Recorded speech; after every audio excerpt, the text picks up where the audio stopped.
The Oxford Dictionary defines the word vestiges as a trace of something that is disappearing or no longer exists. It comes from the Latin word vestigium, which means footprints. Footprints lost to time. And I like that. It describes the subject of today's show perfectly. There was a time when the discussion of the origin of man was deemed criminal, at least when that discussion contradicted the biblical origin story. We have vestiges of that time in books, anonymous books written by anonymous authors, and we've met a few of these authors over the last few episodes. Writers and thinkers who knew that publishing such ideas was enough to get them thrown in jail or, worse, burned at the stake. And if you think I'm kidding, in 1600 a friar and philosopher named Giordano Bruno was burned at the stake for simply proposing the idea that distant stars were in fact suns with other planets revolving around them. Planets which may also contain life. He was right, of course, well, except the part about other planets containing life that remains to be seen, but he died for his thoughts and his theories. The vestige of the past we are concerned with in today's episode is a book. It even has the word vestige in the title. The book is called Vestiges of the Natural History of Creation. It wasn't written as far back as 1600. It was much more recent and influential. Its author also remained anonymous for 40 years. There is grandeur in this view of life. Welcome to Evolution Talk with Rick Coast, an introduction to the oldest story ever told.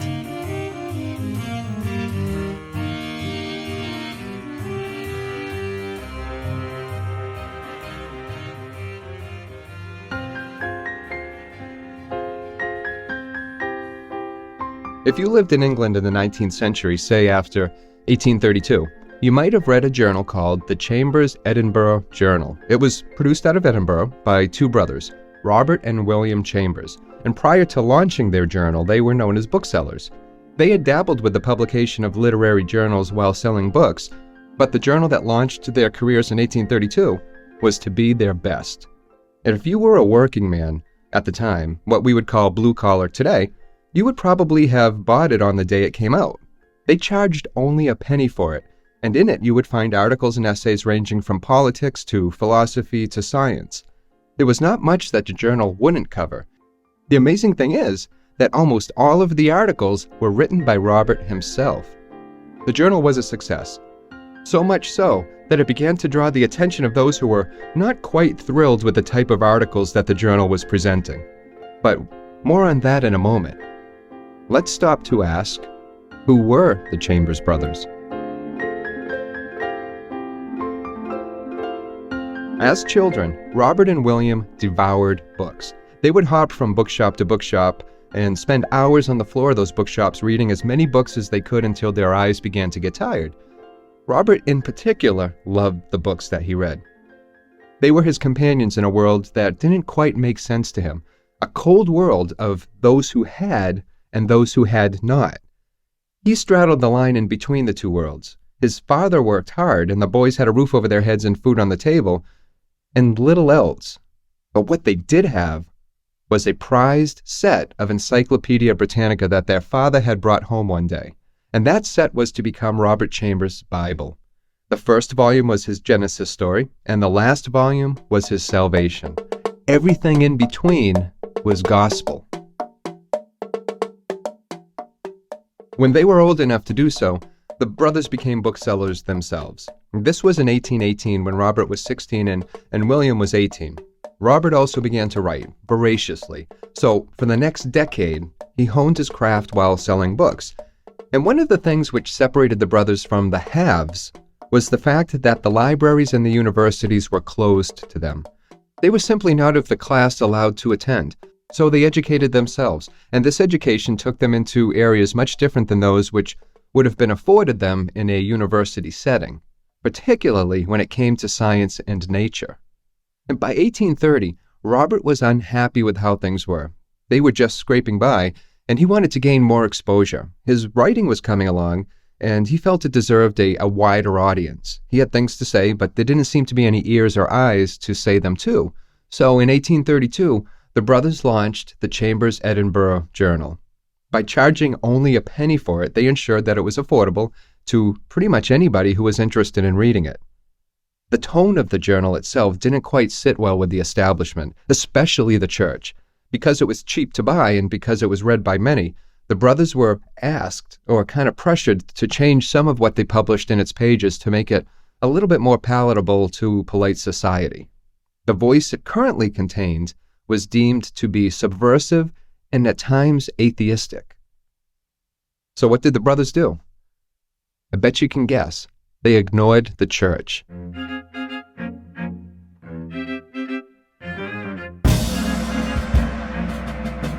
Robert loved science, and as such, he loved writing about it. And one of the subjects he wasn't actually keen on was the transformation of species. It had nothing to do with the church teachings. He didn't really care what the church said or what they pressured him to say, but he couldn't see how any of it was possible. He believed there was a creator, just not the creator that the Christian Bible pushed. His creator created the laws and set it all in motion. There was no dipping back in to set things right or to save a few individuals from poverty or death. Robert's God created it all and then pretty much took off, or settled back to watch.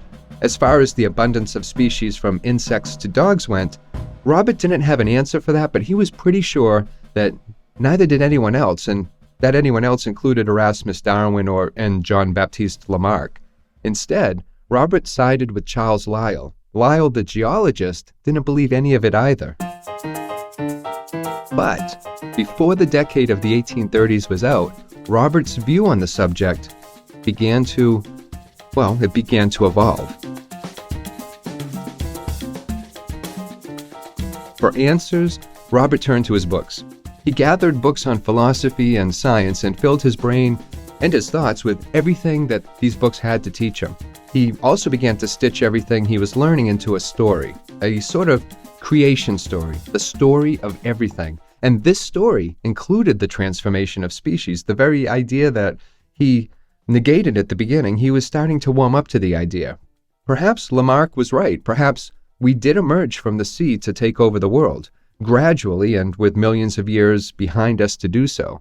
Even Lyell taught that the world was billions of years old and that its geology changed slowly over time into the land masses that he walked upon. Land masses that would be pretty much unrecognizable given another million years. Maybe the same went for animals. Maybe they too changed over great spans of time, and that new species were constantly being formed and constantly dying out. It was the fossils of creatures no longer with us that had in fact inspired Erasmus Darwin before him, and he could now see why. All of these ideas went into the pages of a book he was writing. It was to be his masterpiece. Its description of an ever-changing universe would, he hoped, change the world. And in 1844, he put the last word to the last page and decided it was ready. There was a problem, though.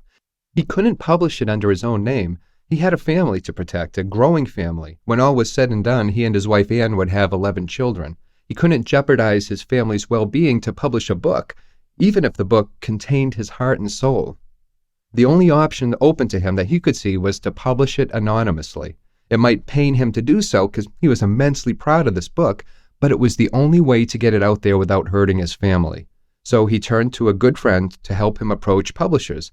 This friend was Alexander Ireland, a journalist who had connections, and to further distance himself from the book, Robert asked his wife Anne to handwrite each page out that was to eventually go before the eyes of potential publishers. And they found one too. The publisher John Churchill expressed interest, and it was to him that the pages were sent. Churchill mainly published books on medicine and anatomy, but there was something in this new book, this book about the creation of everything, that piqued his interest. Robert had titled the book Vestiges of the Natural History of Creation. Its original working title had been The Natural History of Creation. He added the word vestiges to sort of soften it. It made it sound less like a statement of fact and more like an investigation. The reaction to the book's publication was immediate. It flew off the shelves and into the homes of readers everywhere. For the reader, Each page built upon the previous page to tell a story that was supported by science. Everything was there, from the birth of the universe, the formation of planets and suns, to the shaping of our own little world. Everything from simpler, less complex forms to more complex forms over time. From the dust of creation, life rose, and that life, in his book, spread out and evolved into the creatures we see around us today, including ourselves. Chambers watched all of this, watched all of the reaction from the safety of the shadows. There were rumors to the author's real identity, and his name was tossed around as well, but he constantly and continuously denied it. And many years later, he was asked why he wished to remain anonymous. He pointed to his house and said, "I have 11 reasons." Above all else, he protected his family. And what was it that he protected them from? It was the backlash that came from the questions he asked in his book. Questions about why there was something instead of nothing at all. It would be much easier for there to be nothing. Nothing would seem to be the default state of things. What natural law could there be to explain the sudden appearance of a universe, especially when prior to the appearance of that universe, there was nothing but a void? At times like these, when the very question comes up, it's easy to turn to a creator as being the cause. It feels right, but Chambers wasn't content to let it rest there. Why not ask a different question? In what way was the creation of the animated beings affected? These are the questions his book both asked and sought to resolve. A review in the Examiner said of the book that it is the first attempt that has been made to connect the natural sciences into a history of creation. Perhaps it was. Previous attempts to explain the presence of the universe and of life, those that didn't completely rely on God, talked about how things might have evolved. Everything else was pretty much cloaked in mystery. Even Lamarck's speculation on an organism evolving certain traits by use and disuse was steeped in conjecture. What Chambers brought to the table was science. Now, he wasn't a scientist, but he consumed enough knowledge of the sciences to attempt to piece it all together in ways no one had done before. At least no one with the gift for the written word like he had. How can we suppose that the august being who brought all these countless words into form, by the simple establishment of a natural principle flowing from his mind, was to interfere personally and specifically on every occasion when a new shellfish or reptile was to be ushered into existence on one of these worlds? Surely this idea is too ridiculous for a moment to be entertained. If God was behind it all, and he were to step in once in a while to interfere, then that would mean his creation was less than perfect, that it required tweaking. Of this, Chambers wrote, "It, for one thing, greatly detracts from his foresight, the most undeniable of all the attributes of omnipotence." If God were involved, it could only be as the initial lawgiver. We were simply an experiment. The universe was a watch, and that watch was wound up and left to tick.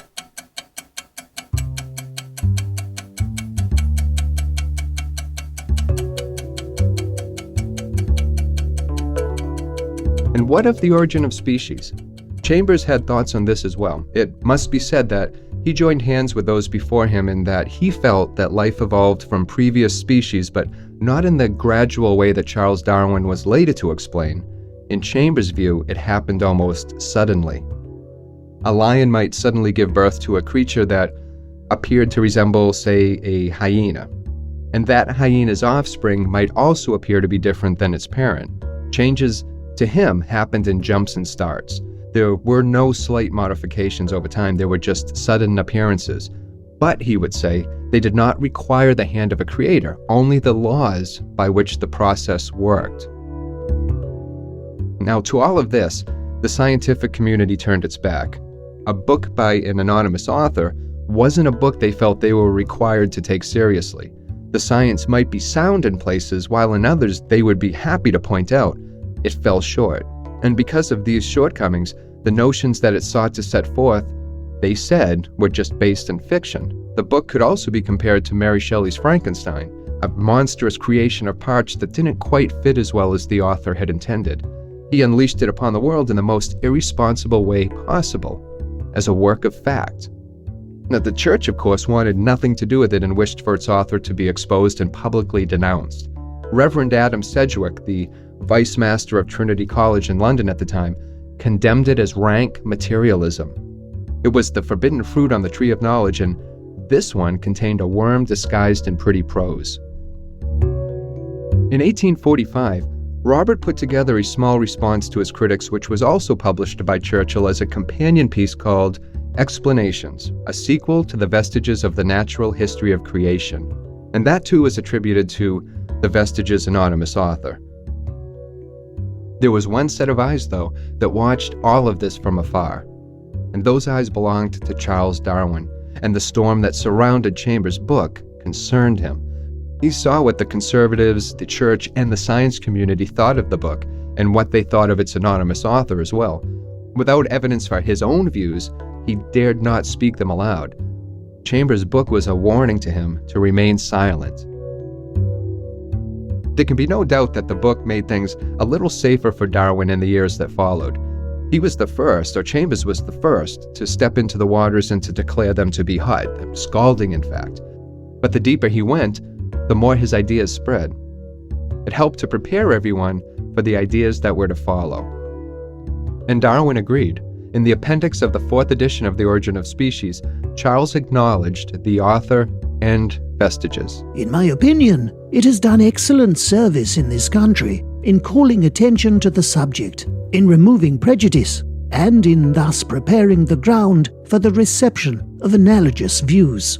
Alfred Russel Wallace also weighed in on the book's validity when it came to ideas about the transmutation of species and how it influenced his own work after reading it. I do not consider it a hasty generalization, but rather as an ingenious hypothesis, strongly supported by striking facts and analogies, but which remains to be proved by more facts and the additional light which more research may throw upon the problem. It furnishes a subject for every observer of nature to attend to. Every fact he observes will make either for or against it, and it thus serves both as an incitement to the collection of facts and an object to which they can be applied when collected.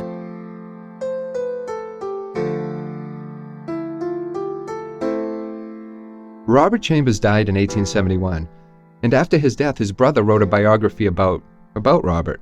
He left out one pertinent fact, that Robert was the actual author of Vestiges. That secret was to remain until William's own death in 1883. In 1884, Alexander Ireland, the man who helped Robert find a publisher 40 years before, finally revealed the book's true author in its 12th edition.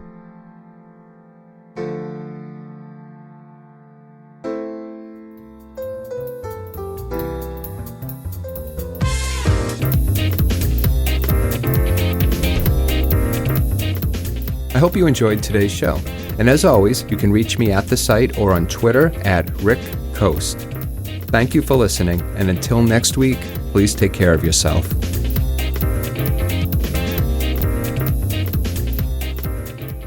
Evolution Talk is a Rick Coast production.